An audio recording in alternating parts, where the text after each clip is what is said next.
ഇന്ന് ലോകത്തെ ഏറ്റവും വേഗത്തിൽ വളർന്നുകൊണ്ടിരിക്കുന്ന മതം ഇസ്ലാമാണ്. The fastest growing religion in the world. അതിന്റെ അടുത്തെങ്ങും എത്തുവാൻ മറ്റൊരു മതത്തിനും അടുത്ത കാലത്തെങ്ങും സാധിക്കില്ല.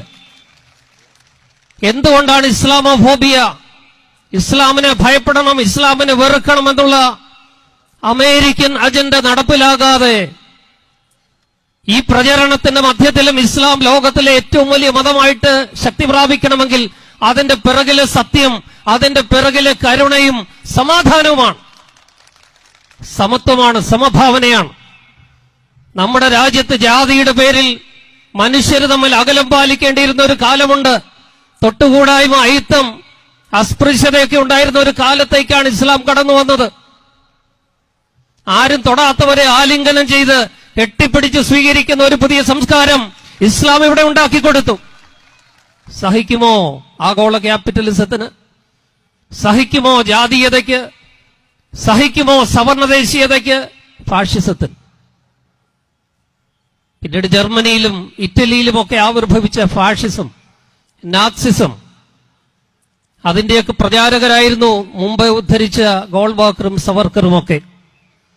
എഴുതി വച്ചു, നേരിട്ട് പറഞ്ഞു, ഇന്ത്യക്കും ആവശ്യം ഹിറ്റ്ലറെ പോലെയുള്ള ഭരണാധികാരികളെയാണെന്ന്, ഇന്ത്യക്കും ആവശ്യം ജർമ്മനിയിൽ ഹിറ്റ്ലർ നടപ്പിലാക്കിയ നാസിസമാണെന്നും ഫാഷിസമാണെന്നും തുറന്നു പറയാൻ മടിയില്ലാത്ത, അതല്ലേ ഭീകരവാദം? അതല്ലേ ഭീകര സംഘടന? ഈ ചോദ്യങ്ങൾ ഉയർത്തുവാൻ നമ്മൾ നട്ടെല്ല് നിവർത്തിപ്പിടിക്കേണ്ട ഒരു കാലത്താണ് നാം ജീവിക്കുന്നത്. ഈ അമേരിക്കയോട് ചേർന്ന് ഇസ്രായേലും ആ കൂടെ ഇന്ത്യയും ചേർന്നിരിക്കുകയാണ്. അവരുടെ ഒരു പൊതുശത്രുവായിട്ട് ഇസ്ലാമിനെ പ്രതിഷ്ഠിച്ചിരിക്കുകയാണ്. ഞാനിതിവിടെ നിൽക്കുന്നത് ഒരു ഇന്ത്യക്കാരനായിട്ടാണ്. എല്ലാ ഇന്ത്യക്കാരും എന്റെ സഹോദരന്മാരാണെന്ന് ഞാൻ പറഞ്ഞത് എന്റെ വായി കൊണ്ട് മാത്രമല്ല, സ്കൂളിൽ പഠിക്കുന്ന കാലമല്ലത്, എന്റെ ഹൃദയത്തിന്റെ ഭാഷയാണ്. എല്ലാ ഹിന്ദുക്കളും എന്റെ സഹോദരന്മാരെന്നല്ല ഞാൻ പറഞ്ഞത്, എല്ലാ ക്രിസ്ത്യാനികളും എന്റെ സഹോദരന്മാരെന്നല്ല ഞാൻ പഠിച്ചത്, എല്ലാ മുസ്ലിങ്ങളും എന്റെ സഹോദരന്മാരെന്നല്ല, എല്ലാ ഇന്ത്യക്കാരും, അതിലെല്ലാ മതക്കാരും, മതമില്ലാത്തവരുമുണ്ട്. മതത്തിന്റെ പേരിൽ, ജാതിയുടെ പേരിൽ ഇന്ന് മതം, നാളെ ജാതി, നാളെ കഴിഞ്ഞ് ലിംഗം, അത് കഴിഞ്ഞ് ഭാഷ, ഓരോന്നിന്റെ പേരിൽ നമ്മളെ വേർതിരിക്കുന്ന ഒരു സംസ്കാരം, ഫാഷിസം അടിമുടി നമ്മളെ ഗ്രസിച്ചിരിക്കുന്ന ഒരു കാലത്ത് ഇന്ന് നമ്മൾ ശബ്ദിച്ചില്ലെങ്കിൽ, ഇന്ന് ഉറക്കെ നിലവിളിച്ചില്ലെങ്കിൽ വൈകിപ്പോകുമെന്നുള്ള ഓർമ്മപ്പെടുത്തലാണ്. ഇന്ത്യയിലാകമാനം ഇന്ന് വർദ്ധിച്ചു വരുന്ന ഈ പ്രതിഷേധത്തിന്റെ കടൽ. തിരുവല്ലായിലും ഈ പ്രതിഷേധത്തിന്റെ അഗ്നി ജ്വലിച്ചു എന്നുള്ളതിൽ നമുക്ക് സന്തോഷിക്കാം.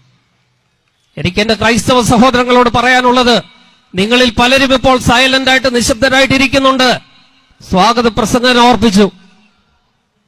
ഹിറ്റ്ലറിന്റെ കാലത്ത് യഹൂദന്മാരെയാണല്ലോ എന്ന് വിചാരിച്ച് നിശബ്ദരായിരുന്ന അന്നത്തെ സഭ ക്രിസ്ത്യാനികൾ പിന്നീട് അതിൽ അനുതപിച്ച് പരിതപിച്ച് നീമുള്ളർ എന്ന് പറയുന്ന ഒരു പട്ടക്കാരൻ, ഒരു പുരോഹിതൻ പിന്നെ മാനസാന്തരപ്പെട്ട് പറഞ്ഞ വാചകങ്ങളാണ് അദ്ദേഹം ഇവിടെ ഉദ്ധരിച്ചത്.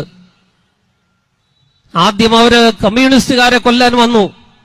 ഞാൻ മിണ്ടിയില്ല, ഞാനൊരു കമ്മ്യൂണിസ്റ്റുകാരനല്ലായിരുന്നത് കൊണ്ട്. പിന്നീട് സോഷ്യലിസ്റ്റുകാരെ കൊല്ലാൻ വന്നു. I did not speak up because I was not a socialist. ഞാനൊരു സോഷ്യലിസ്റ്റ് അല്ലായിരുന്നത് കൊണ്ട് ഞാൻ മിണ്ടിയില്ല. പിന്നീട് ഒരു ട്രേഡ് യൂണിയൻ നേതാക്കളെ തിരക്കി വന്നു. ഞാൻ മിണ്ടിയില്ല, ഞാൻ ട്രേഡ് യൂണിയനിൽ അംഗമല്ലായിരുന്നത് കൊണ്ട്. പിന്നീട് അവർ യൂതന്മാരെ തേടി വന്നു. അവരെ കൊന്നപ്പോഴും ഞാൻ മിണ്ടിയില്ല, ഞാനൊരു യൂതനായിരുന്നില്ല എന്നതുകൊണ്ട്. അവസാനം അവർ എന്നെ തേടിയെത്തി. എന്നെ കൊല്ലാൻ വന്നപ്പോൾ എനിക്ക് വേണ്ടി ശബ്ദിക്കുവാൻ മറ്റാരും ഉണ്ടായിരുന്നില്ല എന്നുള്ള തിരിച്ചറിവ് ഈ കാലത്തിന്റെ ഓർമ്മപ്പെടുത്തലാണ്. ഇന്ന് മുസ്ലിങ്ങളെയാണ് വേട്ടയാടുന്നതെങ്കിൽ നാളെ ക്രിസ്ത്യാനികളെ ആയിരിക്കും, അതുറപ്പാണ്. ഞാൻ അതോടെ പറഞ്ഞെന്റെ വാക്കുകൾ അവസാനിപ്പിക്കാം. പ്രിയപ്പെട്ട കഥാകാരനും ചലച്ചിത്രകാരനും ഒക്കെയായിരുന്ന ജോൺ എബ്രഹാമിന്റെ പ്രസിദ്ധമായ ഒരു കൃതിയുടെ പേര് കോട്ടയത്ത് എത്ര മത്തായിമാരുണ്ടെന്ന്. മത്തായി എന്ന വാക്കിൽ ഒരു എം ഉണ്ട്. ഈ എമ്മിൽ ആരംഭിക്കുന്ന 3 കൂട്ടരെ സവർക്കറും ഗോൾവാക്കറും അവര് മുന്നോട്ട് വെച്ച ദേശീയത, ഹിന്ദുത്വ എന്ന അജണ്ട, സാംസ്കാരിക ദേശീയത എന്ന പ്രത്യയശാസ്ത്രം ലക്ഷ്യം വെച്ച് 3 എമ്മിൽ ആരംഭിക്കുന്ന കൂട്ടരുണ്ട്. ഒന്ന് മാർക്സിസ്റ്റുകൾ, രണ്ട് മുസ്ലിങ്ങൾ, മൂന്ന് മിഷണറിമാർ, ക്രിസ്ത്യാനികൾ. മാർക്സിസ്റ്റുകളെയും മുസ്ലിങ്ങളെയും ക്രിസ്ത്യാനികളെയും ഈ നാട്ടിൽ നിന്ന് ഉന്മൂലനം ചെയ്യണമെന്നുള്ളത് അടുത്ത കാലത്ത് കണ്ടുപിടിച്ച ഫാഷിസ്റ്റ് അജണ്ട അല്ല. അത് 1930-കളിൽ തന്നെ അവർ പറഞ്ഞു തുടങ്ങിയതാണ്. എന്താണ് ഈ മൂന്ന് കൂട്ടർക്കും സമാനമായിട്ടുള്ളത്?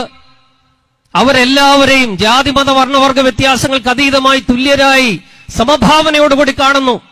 അവർ സ്വാതന്ത്ര്യത്തിൽ വിശ്വസിക്കുന്നു, സാഹോദര്യത്തിൽ വിശ്വസിക്കുന്നു, വിവേചനത്തിൽ വിശ്വസിക്കുന്നില്ല. ജാതിയുടെ പേരിലും മറ്റു പലതിന്റെയൊക്കെ പേരിൽ ഉച്ചനീചത്വങ്ങൾ പുലർത്തിക്കൊണ്ടിരുന്ന ഒരു സമൂഹത്തിന്, ഒരു ദേശീയതയ്ക്ക് അത് സഹിക്കാവുന്നതല്ല. അതുകൊണ്ടാണ് എമ്മിൽ ആരംഭിക്കുന്ന ഈ മൂന്ന് സംഘടനകളെ, മൂന്ന് പ്രസ്ഥാനങ്ങളെ, മൂന്ന് മതങ്ങളെയും പ്രത്യയ ശാസ്ത്രങ്ങളെയും അവർ ടാർഗറ്റ് ചെയ്തുകൊണ്ടിരുന്നത്. അതാണ് ഈ അജണ്ട തുടർന്നുകൊണ്ടിരിക്കുന്നത്.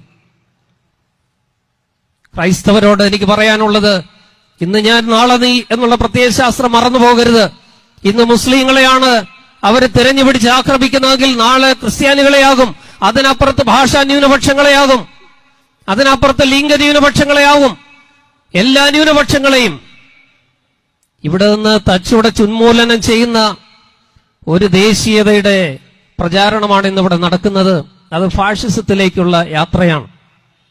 അവിടെ നമ്മൾ ഉണർന്നിരുന്ന് പ്രതികരിച്ചില്ല എങ്കിൽ, എന്നാൽ ഇതിലേറ്റവും പ്രതീക്ഷ നൽകുന്ന രാജ്യത്തുടനീളം വിദ്യാർത്ഥികളും സ്ത്രീകളും ആബാലവൃദ്ധം ജനങ്ങളും ജാതി വർണ്ണ വർഗ വ്യത്യാസങ്ങൾക്ക് അതീതമായി ഒന്നിച്ചുകൊണ്ട് ഈ ഫാഷിസ്റ്റ് വ്യവസ്ഥിതിക്കെതിരെ, ഈ ഭൂരിപക്ഷ വർഗീയതയ്ക്കെതിരെ, മതത്തിന്റെ പേരിൽ നമ്മുടെ രാജ്യത്തെ വിഘടിപ്പിക്കുന്നതിനെ വിഭജിക്കുന്നതിനുമെതിരെ ശക്തമായ സമരപാതയിലാണ് എന്നുള്ളതാണ് നമുക്ക് പ്രതീക്ഷ നൽകുന്നത്. ആ സമരമുഖങ്ങൾക്ക് കൂടുതൽ കരുത്തും ഊർജവും പകരുവാനായിട്ട് തിരുവല്ലയിലെ ഈ സമ്മേളനത്തിന് സാധിക്കട്ടെ എന്ന് ആത്മാർത്ഥമായി ആശംസിച്ചുകൊണ്ടും പ്രാർത്ഥിച്ചുകൊണ്ടും ഈ പ്രതിഷേധത്തിൽ ഞാനും പങ്കുചേർന്നുകൊണ്ട് കേരളത്തിലെ ക്രൈസ്തവ സഭകളുടെ ഐക്യവേദിയായ കേരള കൗൺസിൽ ഓഫ് ചർച്ചസിന്റെ ജനറൽ സെക്രട്ടറി ഉൾപ്പെടെയുള്ളവർ ഇവിടെ ഇരിപ്പുണ്ട്. എല്ലാ സമുദായങ്ങളും, എല്ലാ മതങ്ങളും, എല്ലാ രാഷ്ട്രീയ പ്രസ്ഥാനങ്ങളും ഒരുമിച്ച് നിന്ന് പോരാടേണ്ട സമയമാണിത്.